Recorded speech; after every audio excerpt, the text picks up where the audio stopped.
গত সপ্তাহে আমি আপনাদেরকে কথা দিয়েছিলাম যে আমি একটি সফটওয়্যার রিভিউ দেব। আমার এই রিভিউটি দিতে একটু দেরি হয়ে গেছে, কারণ আমি কিছু সমস্যার কারণে আমি দিতে পারিনি। এনিওয়ে, এই সপ্তাহের সফটওয়্যার রিভিউ হচ্ছে ভিএলসি মিডিয়া প্লেয়ার। আগেই চলে যাবেন না শুনে। ভিএলসি মিডিয়া প্লেয়ারকে আমি কেন রিভিউতে এনেছি এটা আগে শুনে নিন। আপনি ভিএলসি মিডিয়া প্লেয়ার যদি ইউজ করে থাকেন, তাহলে আপনার যেমন কনভার্টার ইউজ করতে হবে না, আপনি অনলাইনে স্ট্রিমিং করতে পারবেন, অনলাইন ইউটিউব ভিডিও ডাউনলোড করতে পারবেন, ইউটিউব ভিডিও রেকর্ড করতে পারবেন, ওয়েবক্যাম রেকর্ডার করতে পারবেন, স্ক্রিন রেকর্ডিং করতে পারবেন, স্ক্রিন শট নিতে পারবেন, আরও অনেকগুলো কাজ করতে পারবেন। তো অল ইন ওয়ান সফটওয়্যার আমার বলা যায়। আর তাছাড়া ভিএলসি মিডিয়া প্লেয়ার হচ্ছে one of the best media player in PC. আজকের পর্ব আসুন শুরু করি VLC media player basic piece থেকে।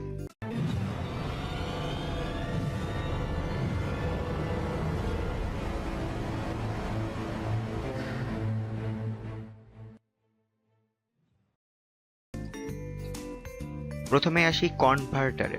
তো ভিএলসি মিডিয়া প্লেয়ার দিয়ে আপনি কিভাবে আপনার ভিডিওকে কনভার্ট করবেন। কনভার্ট করার জন্য প্রথমে আমরা যাই মিডিয়াতে গিয়ে এই দেখুন কনভার্ট অ্যান্ড সেভ নামে একটা অপশন আছে। এখান থেকে আমরা অ্যাড ফাইল করি।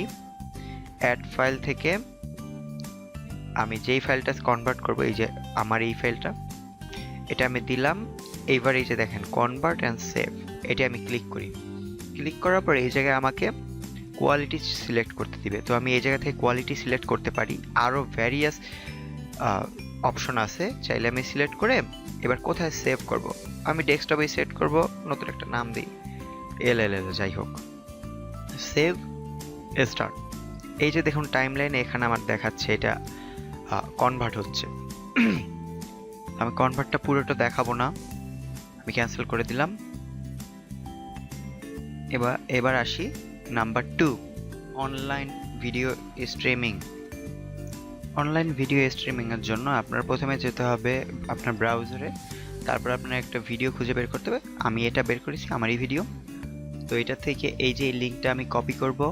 কপি করার পরে আমি চলে যাই ভিএলসিতে যাওয়ার পরে মিডিয়া থেকে ওপেন নেটওয়ার্ক স্ট্রিম ক্লিক করি। এরপরে এখানে আমি রাইট বাটন ক্লিক করে দিই। ক্লিক করার পরে এবার আমরা প্লে ক্লিক করি।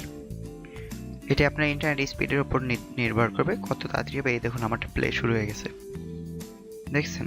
তো এটা গেল, আমি বন্ধ করে দিই। এবার আসি নাম্বার 3, ডাউনলোড। আপনি চাইলে ইউটিউব ভিডিও ডাউনলোড করতে পারেন। সেটা কি করে, আপনি আবার এটা যে আবার আমি মানে ওইটাই কপি করে ভিএলসিতে গিয়ে media and player, open network stream, আবার পেস্ট। এবার এই যে প্লে না করে এই যে এটাই ক্লিক করে ড্রপ ডাউন মেনুতে ক্লিক করে এবার কনভার্ট দিই। আবার ওই কনভার্টারের মতো আমি সিলেক্ট করে দেবো। সিলেক্ট করে কোথায় সেভ করব সেটা সিলেক্ট করে দিয়ে সেভ দেই।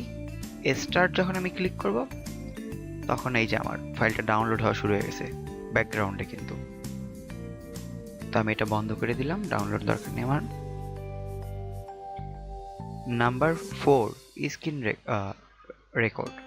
তা আপনি চাইলে স্ক্রিন রেকর্ড করতে পারবেন। কি করে আপনি স্ক্রিন রেকর্ড কি আপনার প্লেয়েবল মিডিয়া, আপনার ইউটিউবে ভিডিও হচ্ছে সেটা প্লে আপনি করতে পারেন। তো এটার জন্য আপনি ওপেন ক্যাপচার ডিভাইস, এটা আসি হচ্ছে ডাইরেক্ট শোতে আমি যখন দেব তখন আমি জাস্ট এই যে দেখুন প্লে দেই। প্লে দিলে আমার এটা দেখুন আমারটা অটোমেটিক্যালি রেকর্ড হচ্ছে, আমার সাউন্ডটা কিন্তু আসতেছে ওই জায়গায়, রেকর্ড হওয়া শুরু হয়ে গেছে। তো আমি এটাও স্টপ করলাম। এই যে এভাবে দিলে পুরো অন স্ক্রিন রেকর্ড হওয়া শুরু করবে। তো এবার আসি হচ্ছে পরেরটায়। এবার আসুন আমরা হচ্ছে কোনো ভিডিও রেকর্ড করব। তো ভিডিও রেকর্ডের জন্য আমরা ভিউতে যাই, অ্যাডভান্স কন্ট্রোলটা আমরা এনাবেল করে দিই। এবার আসুন আমরা একটা ভিডিও প্লে করি। এই ভিডিওটা প্লে করলাম, এই দেখুন এটা এখন এনাবেল হয়ে গেছে। এটাই যদি আমি ক্লিক করি অনলাইন আমি স্ট্রিমিং করার সময় জাস্ট যদি প্লে করি তারপর এটা ক্লিক করি, এটাই যে রেকর্ড হওয়া শুরু করবে এইটা থেকে। তো এইটা ক্লিক করলে রেকর্ড হওয়া শেষ।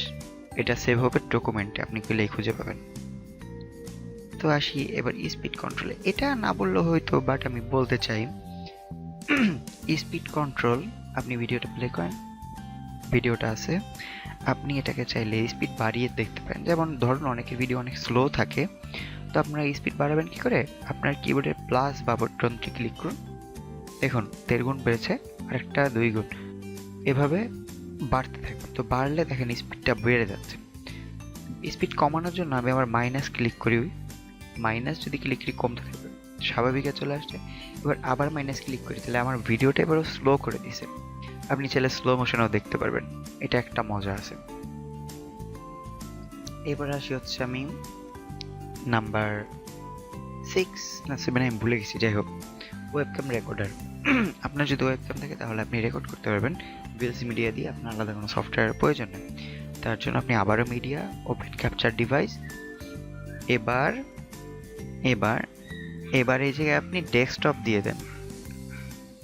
ওকে, সরি ডেস্কটপ না, এবার এই জায়গায় আপনি এবার, হ্যাঁ আমি কোনটা, ও এইবার যদি আপনি ডাইরেক্ট শো দেন তাহলে হচ্ছে আপনার, আমি আগেরবার একটু ভুল বলছি, এটাই হচ্ছে গিয়ে আপনার ওয়েবক্যাম রেকর্ড হবে। আপনি ডেস্কটপ দিলে হচ্ছে আপনার স্ক্রিন রেকর্ড হবে। আমি তাহলে এটা স্ক্রিন রেকর্ড হিসেবে বলতেছি, এটা হচ্ছে ডেস্কটপ স্ক্রিন রেকর্ড। তো এটার জন্য আপনার এই জায়গায় আপনি গেলেন, দিয়ে এই জায়গায় 30 FPS দিবেন, এটা মানুষের চোখের জন্য স্বাভাবিক। দিয়ে আপনি যদি প্লে করেন তাহলে যে আপনার স্ক্রিন রেকর্ড শুরু হয়ে গেছে। আপনি এটা মিনিমাইজ করে দেন, অটোমেটিক রেকর্ড হতে থাকবে। তো গেল। এবার আসি হচ্ছে আমরা ইফেক্ট অ্যান্ড ফিল্টারে। এটার কাজ কি, আপনি ভিডিওটা ধরুন একটা ভিডিও প্লে করবেন। এবার চলে আসি আমরা টুলসে, ইফেক্ট অ্যান্ড ফিল্টার্স, প্রথমটা। এখান থেকে আপনি কি করতে পারেন, আপনি এনাবেল ইকুয়ালাইজার এনাবেল করে আপনার সাউন্ড অনেক কিছুই পরিবর্তন করতে পারবেন। এবার ভিডিও এফেক্টে যাই, এটা একটা মজা আছে, আপনি চাইলে কালার চেঞ্জ বা আপনার অ্যাডজাস্ট করে নিতে পারবেন। ধরুন অনেক ভিডিওতে কালার একটু কম লাগে, ঠিক করে নিলেন, কন্ট্রাস্ট বাড়ালেন, স্যাচুরেশন বাড়ালেন, অনেক কিছুই করতে পারবেন। এটা গেল ফিল্টার্স। এবার স্ক্রিনশট, আপনি কোনো ভিডিও বা ভিডিওর থেকে যদি আপনি স্ক্রিনশট নিতে চান, আপনার জাস্ট কিবোর্ড থেকে আপনি প্রেস করুন শিফট+S, শিফট+S ক্লিক করলে আপনার স্ক্রিনশট হয়ে যাবে। এবার আসি আমরা বুকমার্কে, 9 নাম্বার বুকমার্ক। তো বুকমার্ক কি করে, ধরুন আপনি একটা 3-4 ঘন্টার একটা লাইভ ভিডিও দেখছেন বা অনেকক্ষণ বড়সড় কোনো ভিডিও দেখতেছেন। তো এই ক্ষেত্রে আপনি ভিডিওটি দেখছেন ধরেন এত ঘন্টা এত মিনিট পর্যন্ত, আপনি পরে দেখবেন, তো আপনার এটা মনে রাখতে হবে। তো আপনি কি করছেন, মিডিয়ায় যান, সরি প্লেব্যাকে যান, এই জায়গা থেকে হচ্ছে কাস্টম বুকমার্ক ম্যানেজে গিয়ে আপনি কত মিনিট আছেন এই জায়গাটা ক্রিয়েট করে দেন। এই দেখেন 28 সেকেন্ডে ছিলাম, এই জায়গায় ক্রিয়েট হয়ে গেছে। এবার ক্লোজ করে দেন। আপনি চাইলে পরে এই জায়গা থেকে আপনি প্লে করতে পারেন ভিডিওটা। সম্ভবত নাম্বার 10। এবার ট্র্যাক সিঙ্ক্রোনাইজেশন। অনেক সময় দেখা যায় একটা ভিডিওতে আপনার কথা আগে যাচ্ছে কিন্তু মুখ নড়তেছে পরে, বা অনেক সময় দেখা যায় সাবটাইটেল একটু ডিলে করতেছে বা আগে পরে হচ্ছে। তো আপনি এটা চাইলেই সমাধান করতে পারেন। এটার জন্য আপনার যাইতে হবে হচ্ছে টুলস, দেখুন ট্র্যাক সিঙ্ক্রোনাইজেশন। এখান থেকে আপনার কত সেকেন্ড, এটা একটু ডিপেন্ড করবে আপনার অবজারভেশন উপরে। আপনি অবজারভেশন করে কত সেকেন্ড সেটা রেখে আপনি এটা অডিও ট্র্যাক আগে পিছিয়ে করতে পারবেন। সাবটাইটেল আগে পিছিয়ে করে ক্লোজ দিয়ে দেন, আপনার এই জায়গায় ঠিক হয়ে যায়। তো আজকে দিলাম 10টা, এই পর্যন্তই।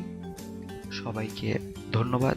আমার ভিডিও যদি আবারও বলতেছি ভালো লেগে থাকে সাবস্ক্রাইব করবেন, লাইক দিবেন, শেয়ার দিবেন, এগুলোই ইন্সপিরেশন যোগায় নতুন ভিডিও বানানোর জন্য। সম্ভবত সামনে আমি আসবে অ্যান্ড্রয়েড প্রবলেম নিয়ে একটা ভিডিও, সেই পর্যন্ত সাথে থাকুন। ধন্যবাদ সবাইকে।